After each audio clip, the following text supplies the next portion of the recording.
स्वागत है आपका। आप देख रहे हैं सी न्यूज भारत। मैं हूं आपके साथ इशिता। वक्त हो गया न्यूज बुलेटिन का। इस बुलेटिन में बात करेंगे छत्तीसगढ़ की, जहां स्कूल से लैपटॉप, कंप्यूटर एवं अन्य सामान की चोरी करने वाले अभियुक्त गिरफ्तार किया गया। साथ ही बात करेंगे फिरोजाबाद की, जहां पुलिस और एसओजी टीम की संयुक्त कार्रवाई में 15,000 का इनामी बदमाश गिरफ्तार किया गया। आगे बात करेंगे जालना की, जहां एक धार्मिक कार्यक्रम के दौरान श्रद्धालुओं पर मंडप गिरने की घटना सामने आई है। ऐसी तमाम खबरों पर विस्तार से करेंगे चर्चा। एमसीबी जिले के अंतर्गत आने वाले कोरिया कॉलोनी क्षेत्र के हाई स्कूल से चोरी की घटना की वारदात हुई थी, जिसको लेकर पुलिस चोरों की पतासाजी कर रही थी। कोरिया कॉलोनी चौकी प्रभारी सुनील सिंह और उनकी कुशल टीम ने हाई स्कूल में चोरी करने वाले चोरी के 5 आरोपियों को पकड़ने में बड़ी कामयाबी हासिल की है, जिनके खिलाफ अपराध पंजीबद्ध करते हुए न्यायिक डिमांड पर भेज दिया गया है। दिनांक 19/4/25 को शासकीय उच्चतर माध्यमिक विद्यालय कोरिया के द्वारा स्कूल विद्यालय से चोरी की एक रिपोर्ट आई थी, जिस पर से कंप्यूटर सेट चोरी होने का मामला सामने आया था, जिस पर से अपराध कायम कर विवेचना की जा रही है। उसमें कुछ संदेही थे, जिनको हिरासत में लेकर पूछताछ किया जा रहा है और उसमें कंप्यूटर सेट अपने को बरामदगी हो चुकी है, जिसे पूछताछ कर अग्रिम कार्रवाई की जा रही है। सर, इसमें कुल लगभग कितने चोर? एमसीबी से सीनियर संवाददाता मुस्ताक कुरैशी की रिपोर्ट। फिरोजाबाद के थाना शिकोहाबाद क्षेत्र में देर रात पुलिस और एसओजी टीम की संयुक्त कार्यवाही में 15,000 का इनामी बदमाश आकाश को मुठभेड़ के दौरान घायल अवस्था में गिरफ्तार कर लिया गया है। नौसेरा पुलिस के पास हुई मुठभेड़ में आकाश को गोली लगी और पुलिस ने उसके पास से एक देसी तमंचा और कारतूस बरामद कर लिया है। आकाश लूट और छिनैती के कई मामलों में वांछित था। मुखबिर की सूचना पर पुलिस ने घेराबंदी की, जिसके बाद उसने पुलिस पर फायरिंग कर दी, लेकिन जवाबी कार्यवाही में वो घायल हो गया। उसे इलाज के लिए अस्पताल में भर्ती कराया गया है और मामले की जांच जारी है। आपने देखिए, थाना शिकोहाबाद में 23 अक्टूबर पिछले वर्ष 2024 में एक मोबाइल चोरी घटना हुई थी, जिसमें पुलिस ने सक्रियता से कार्रवाई की थी और उसमें उस समय इस घटना का अनावरण किया गया था और इसमें 3 अभियुक्त सीपू, विष्णु और मोनू, ये उस समय जेल गए थे और उनके कब्जे से उस समय लगभग 7 मोबाइल बरामद हुए थे, जिसमें एक अभियुक्त शेष था, जिसका नाम आकाश है। इस पर पुलिस के द्वारा 15,000 रुपये का पूर्व से इनाम घोषित था। पुलिस के द्वारा इसकी तलाश की जा रही थी। आज पुलिस को सूचना मिली कि नौसेरा पुल के पास ये व्यक्ति मौजूद है। पुलिस तत्काल यहाँ जब मौके पर पहुंची तो पुलिस के देखते ही इसने पुलिस के ऊपर फायरिंग करना शुरू कर दिया। पुलिस के द्वारा भी जवाबी फायरिंग की गई। इसमें ये आकाश इंजर्ड हुआ है। मौके से इसको तत्काल उपचार के लिए जिला अस्पताल भिजवाया गया है। इसके ऊपर पूर्व के मोबाइल स्नैचिंग से लेके और आर्म्स एक्ट और चोरी इत्यादि के तमाम आधा दर्जन से अधिक मुकदमे हैं इसके ऊपर। पुलिस की द्वारा आज इसकी पुलिस मुठभेड़ के दौरान गिरफ्तारी की गई है और इस सफलता के लिए शिकोहाबाद पुलिस की प्रशंसा की है। फिरोजाबाद से सीनियर संवाददाता अनुज कुमार की रिपोर्ट। जालना के भोकरदन तालुका के वजीरखेड़ा में एक धार्मिक कार्यक्रम के दौरान मंडप गिरने से श्रद्धालुओं के बीच अफरा तफरी मच गई। वजीरखेड़ा में महारुद्र यज्ञ के उपलक्ष्य में आयोजित शिव महापुराण कथा के दौरान रविवार दोपहर तेज हवाएं चलने लगी, जिसके कारण मंडप उखड़कर श्रद्धालुओं पर गिर गया। बता दें कि सौभाग्य से इस घटना में किसी की जान नहीं गई, लेकिन 25 से ज़्यादा लोग घायल हो गए हैं। घायलों को तुरंत जालना जिला सामान्य अस्पताल में भर्ती कराया गया है। डॉक्टरों के मुताबिक अस्पताल में भर्ती सभी मरीजों का इलाज जारी है। उनमें से 13 श्रद्धालुओं का सीटी स्कॅन भी करवा लिया गया है। आता मला काय सांगणार, वजरखेडा या ठिकाणी मंडप कोसळल्यामुळे भाविक जखमी झाले, कशा प्रकारची घटना होती आणि काय झालं होतं? दिनांक 18/4 पासून आमच्या गावामध्ये महारुद्र याग चालू आहे। या महारुद्र यागाच्या निमित्तानं शिवपुराण कथा, रात्री कीर्तन, भोजन व्यवस्था या सर्व गोष्टी चांगली तयारी गावाने केली होती। पण आज शिवपुराण कथा चालत असताना एक 4 ते 5 हजार लोक मंडपात शिवपुराण कथा ऐकत होते। या कथेमध्ये अचानक असं मोठं वादळ वावठळ आली आणि मंडप वर उडाला। या उडाल्याच्या नंतर वर त्या मंडपाचे त्या स्टीलचे जे रॉड आहेत ते वर उडाले आणि काही भाविकांच्या अंगावर ते पडलेत।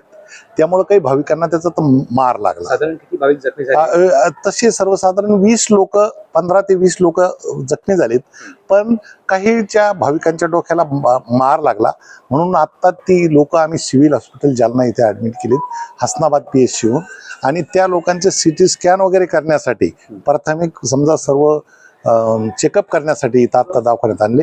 सुखरूप, ईश्वराच्या कृपेनं ते सर्व सुखरूप आहेत.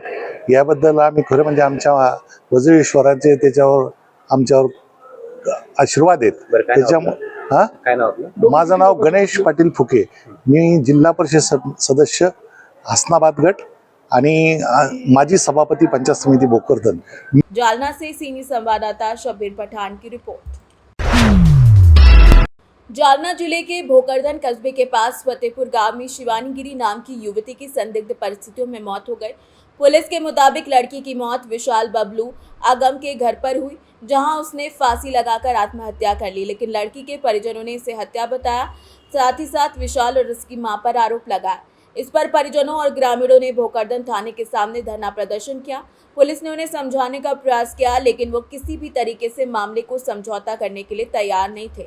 इस घटना के कारणों का भी पता लगाया जा रहा है। पुलिस ने परिजनों को समझाने का प्रयास किया, लेकिन परिजन कुछ भी सुनने के मूड में नहीं थे। इस घटना के चलते भोकरदन थाना क्षेत्र के कुछ हद तक वहां पर तनावपूर्ण माहौल बन गया। जालना से सी न्यूज संवाददाता योगेश काकफले की रिपोर्ट।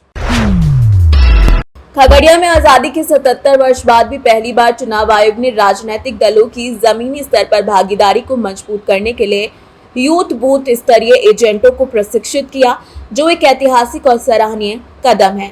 जेडीयू के जिलाध्यक्ष बबलू कुमार मंडल ने भारत निर्वाचन आयोग द्वारा 16-17 अप्रैल को India international institute for democracy and election management नई दिल्ली में आयोजित 2 दिवसीय प्रशिक्षण कार्यक्रम में भाग लेने के बाद पत्रकारों से बातचीत की। उन्होंने बताया कि मुख्य चुनाव आयुक्त ज्ञानेश कुमार और अन्य चुनाव आयुक्तों ने इस प्रशिक्षण कार्यक्रम में BLA को चुनाव प्रक्रियाओं के महत्व को समझाया और उनके कर्तव्यों के बारे में भी बताया है। मंडल ने यह भी बताया कि BLA को कानूनी ढांचे के तहत उनकी जिम्मेदारियों और भूमिका के बारे में विस्तार से बताया गया।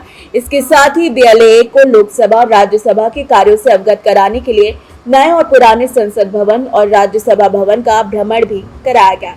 इस प्रशिक्षण के बाद बिहार विधानसभा चुनावों में वोट परसेंटेज में वृद्धि होने की संभावना जताई गई है।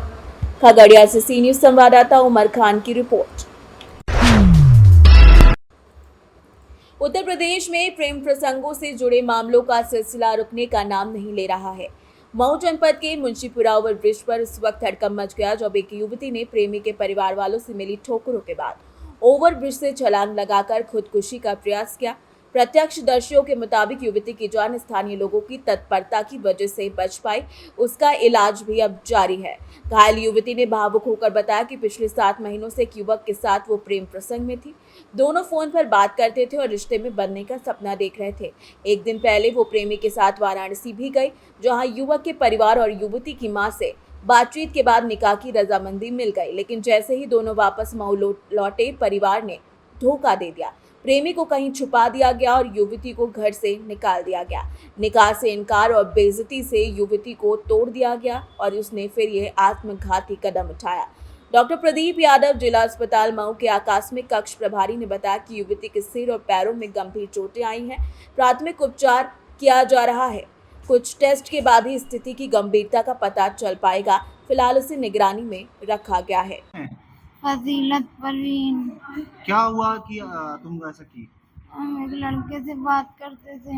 हाँ। वो लेके गया था मुझे कल रात से। बनारस में हम लोग थे, वहाँ से उसके घर वाले बुलाए थे निकाह करने के लिए। और उस लड़के को भेज दिए कहीं और, मुझे भगा दिए घर से। अच्छा। तो कौन लड़का था, कहाँ करने वाला है? राजनिया में का रहने वाला है। राजनिया का? कब से बात कर रही थी उससे? कई महीने, 7 महीने से बात कर रहे थे, 7-8 महीने से। अच्छा, तो क्या बोलता था? वो बोल रहा था भागने के लिए, हम भाग गए थे उसके साथ। फिर उसकी अम्मी फोन करके बोल रही थी आ जाओ, हम निकाह कर देंगे, रहना यहीं पे। फिर हम लोग के आने के बाद उसको भगा दी, बोल रही थी तुम जाओ, मुझे भी भगा दी, निकाह नहीं करवाई हम लोग का। अच्छा। तो आज कूद गई वो पुल से? हाँ उसको बुला रहे थे, वो सुन ही नहीं रहा था। उसकी अम्मी बोली तुम्हें कौन लेके गया था?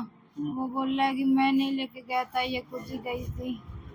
वो मुझे बुलाया था फोन करके खुद ही। अच्छा, हाँ, तो अभी कहाँ से कूदी हो आज? पुल पर से। कौन से पुल से? याद नहीं है। तुम्हारा नाम क्या है? फतेह रही। अब पिताजी का नाम? इरशाद अहमद। कहाँ घर है? मदनपुरा। ठीक।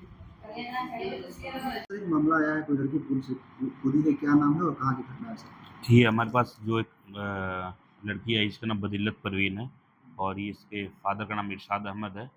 और ये जो घटना स्थल है हमारा जो मुंशीपुरा ओवरब्रिज है उसके पास से ये कूदी है, जिसमें इसके सर में थोड़ी चोट आई है। बाकी पैर जो लेफ्ट वाला पैर है उसमें थोड़ी चोट है, हो सकता है फ्रैक्चर के चांसेस हो सकते हैं इसमें। और अभी तो जांच का विषय है, बाकी अभी कंडीशन स्टेबल है। बाकी अगर सर में चोट हुई तो उसकी जांच कराई जाएगी। स्थिति से गंभीर है। स्थिति अभी तो थोड़ा गंभीरता से बाहर की कहना अभी थोड़ा सही नहीं होगा, क्योंकि वो जांच का विषय है। तो जांच नहीं होगा तब तक नहीं कुछ कहा सकता। सर नाम क्या? डॉक्टर प्रदीप मेरा। मऊ से सीनियर संवाददाता प्रमोद विश्वकर्मा की रिपोर्ट। मेरठ में ममता बनर्जी का पुतला फूंकने के लिए आए हिंदू स्वाभिमान परिषद के लोग कमिश्नरी चौक पर प्रदर्शन कर रहे थे। तब दरोगा ने पुतला फूंकने से रोका तो प्रदर्शनकारियों ने विरोध किया और दरोगा की सरकारी टोपी उछाल दी। इसके बाद प्रदर्शन कर रही महिलाओं ने पुलिस कर्मियों से अभद्रता की और चूड़ियां दिखाकर उनकी तरफ अपमानजनक व्यवहार किया। इसके अलावा महिलाओं ने रास्ता भी रोकने की कोशिश की। प्रदर्शनकारी ममता बनर्जी के खिलाफ अपनी नाराजगी जताने के लिए वहां इकट्ठा हुए थे, लेकिन पुलिस ने उन्हें कानून व्यवस्था बनाए रखने की हिदायत दी। इस घटना ने पुलिस और प्रदर्शनकारियों के बीच टकराव की स्थिति को जाहिर किया है। ये आपका परिचय जानना चाहूँगा। मेरा नाम अमित भारद्वाज है, मैं हिंदू स्वाभिमान परिषद का राष्ट्रीय अध्यक्ष हूँ। आज आप यहाँ एकत्र हुए हैं, क्या है उद्देश्य है, क्या है पूरा मामला बताएं। हिंदू स्वाभिमान परिषद और गुरु गोरखनाथ कामधेनु गौरक्षा सेवा समिति के संयुक्त तत्वाधान में हम लोग जो पश्चिम बंगाल में हमारे हिंदू भाइयों के साथ अत्याचार, अनाचार, बलात्कार जैसी जघन्य अपराध हो रहा है, उसको रोकने के लिए, क्योंकि वहाँ सरकार और वहाँ का पुलिस प्रशासन विफल हो चुका है। अब समस्त हिंदू वीर वीरांगनाओं से ही आह्वान है, उन्हीं की आवश्यकता है इस पवित्र भारत भूमि को। प्रशासन के भरोसे बैठना वहाँ पर मूर्खता होगी। या तो तत्काल माननीय मोदी जी वहाँ राष्ट्रपति शासन लागू करे, नहीं तो वहाँ कत्लेआम की पूरी तैयारी है। आज आप जाने की बात कर रहे हैं, कितने लोग जा रहे हैं, कहाँ जा रहे हैं? हम पश्चिम बंगाल जा रहे हैं, करीब 300 साढ़े 300 आदमी, कुछ अपना दिल्ली से हैं, कुछ चंडीगढ़ से आ रहे हैं, कुछ बिहार से हैं, इसी तरीके से अलग अलग स्टेटों से हैं। सभी के हमारे पास मोबाइल नंबर मौजूद है और हमारी वहाँ रहने की जो व्यवस्था है वो मंजीत सिंह है, एक उन्होंने वर्धमान जिले में कर रखी है। वहाँ पहुँचकर क्या करने वाले हैं आप, क्या उद्देश्य समझ जाने का? वहाँ जो हमारा हिंदू कमजोर पड़ रहा है उसको सशक्त करा जाएगा, चाहे हथियारों के बल पे चाहे संख्या बल पे। अभी आपने ममता बनर्जी के लिए कुछ शब्द? ममता बनर्जी की गर्दन काट देंगे, लेकिन हिंदुत्व का शोषण नहीं होने देंगे किसी भी मूल्य पे। मेरठ से सी न्यूज संवाददाता आमिर की रिपोर्ट। मेरठ पहुंचे कांग्रेस के सांसद इमरान मसूद ने रामपुर की रेप पीड़िता बच्ची से मुलाकात की और इस दर्दनाक घटना पर अपनी गहरी नाराजगी जताई है। मसूद ने कहा कि बच्ची के साथ बहुत बुरी तरीके से दरिंदगी हुई है और हम हर संभव तरीके से उसकी मदद करेंगे। उन्होंने कहा कि आरोपी को फास्ट ट्रैक कोर्ट में सख्त से सख्त सजा मिलनी चाहिए जो नजीर बने। मसूद ने यह भी कहा कि ऐसी घटनाएं सिर्फ रामपुर में नहीं बल्कि प्रयागराज, बनारस, कासगंज और उत्तर प्रदेश के अन्य जिलों में भी हो रही है। सांसद ने पीड़िता के इलाज को लेकर भी चिंता जताई है। इमरान मसूद ने मामले में न्याय की बात करते हुए आरोपियों को कठोर सजा देने की जरूरत पर जोर दिया। सर आज आप एक रेप पीड़िता से मिले, क्या कंडीशन है उसकी? देखिए बहुत दुखद है और बच्ची है, बहुत मासूम बच्ची है, मासूम बच्ची के साथ जुल्म हुआ है और निश्चित रूप से समाज के लिए ये घटनाएं जो हैं बहुत ही दुखदाई हैं। और लगातार पिछले कुछ दिनों के अंदर आप उत्तर प्रदेश के अंदर प्रयागराज हो, बनारस हो, कासगंज हो या फिर रामपुर हो, ये इस प्रकार की घटनाएं ये आत्मा को झकझोरने वाली चीज़ है। इमरान भाई, जो महिला आयोग के सदस्य हैं वो यहाँ विजिट किए थे और उन्होंने खुद ये स्वीकार किया ये जो घटना है निर्भया 2 जैसी जघन्य घटना है। तो आप क्या मान रहे हैं कि जो पुराना जंगल राज था वो फिर से प्रिवेल हो रहा है पूरे उत्तर प्रदेश? देखिए उत्तर प्रदेश में जो लॉ एंड ऑर्डर को लेकर के लगातार दावे किए जा रहे हैं वो पिछले 1 महीने के अंदर की 5-7 घटनाएं मैंने आपको बताई, 4-5 घटनाएं, उनसे बहुत ज़्यादा धक्का लग रहा है और दिखाई दे रहा है। तो सरकार को चाहिए कि अपनी पीठ थपथपाने के बजाय प्रभावी कार्रवाई करें और इस केस के अंदर, पर्टिकुलर इन केसेस के अंदर फास्ट ट्रैक कोर्ट में जा करके टाइम लाइन दे करके 2-3 महीने में इनको सजा मिलनी चाहिए। जो बच्ची है बहुत गरीब परिवार से आती है, उसकी कुछ आर्थिक मदद या उसकी कानूनी मदद के लिए उसकी सारी मदद करेंगे हम। मेरठ से सीनियर संवाददाता आमिर की रिपोर्ट। सोनभद्र जिले के डाला पुलिस चौकी क्षेत्र से शहीद स्थल के पास एक गंभीर दुर्घटना घटी जब एक ट्रक ने टैंकर को जोरदार टक्कर मार दी। इस हादसे में टैंकर ने एक मकान की दीवार तोड़ते हुए घर में घुसने का कारण बना। बता दें कि हादसे में घर में मौजूद एक पुरुष समेत 3 महिलाएं घायल हो गईं। कुल मिलाकर 5 लोग घायल हुए हैं। घायलों को तुरंत निजी साधन से चौपन CSC ले जाया गया, जहां उनका इलाज किया गया। इस हादसे में मकान को भी भारी नुकसान हुआ है। टैंकर का चालक मौके से फरार हो गया, जिसकी तलाश पुलिस कर रही है। सूचना मिलने के बाद डाला चौकी पुलिस राहत और बचाव कार्य में जुटी हुई है। सोनभद्र से सी न्यूज़ संवाददाता राजेश गोस्वामी की रिपोर्ट।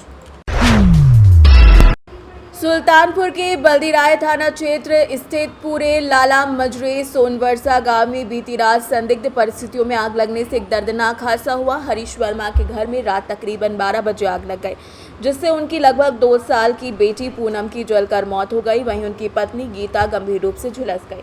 आग ने पूरे घर को अपनी चपेट में ले लिया और गृहस्थी का सारा सामान जलकर खाक हो गया।